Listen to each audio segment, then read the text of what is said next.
If you're watching this, you're a nerd. So next we're going to take a look in this series at the Teenage Mutant Ninja Turtles.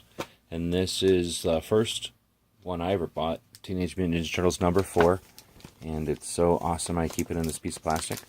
So we're going to pull it out of there.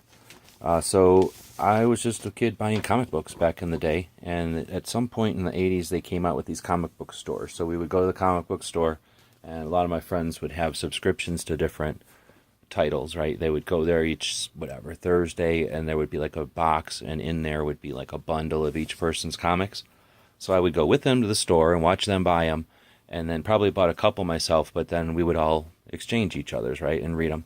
So I was never interested in the stuff at the front of the store, which is your Superman and your superheroes. I would ditch back into the back of the store and look at the weird comics. And that's, I think, where I found originally the Teenage Mutant Ninja Turtles. Let's take a look at what date this would have been. Mirage Studios, 1985. So I'm guessing 1985, I walked into a comic shop, I saw this, and, that sword with this drawing and everything, I would have been down with that.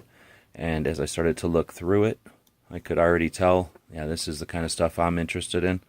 I like these well-drawn but not too crazy comics. And then, TMNT I think became so popular because they were such a good combination of action and story and just interesting drawings and some iconic stuff. So TMNT, that's what got me started. That's the first issue, or the first issue that I bought. Imagine some people ripped the back cover off and stuck it on the wall. People were collecting comics at this point, accumulating comics, I should say. But I don't think anybody thought about these things becoming super expensive because it wasn't a mainstream comic. So that's my number 4. I had probably a half a stack of these things. This was my oldest. I think I kept it because it's my first one. But I think I must have got rid of the others, or else they're in some other pile. I really don't remember. But I think I had a pretty decent stack. I followed them for a while until they went to color, and I don't like color comics very much, and they got boring.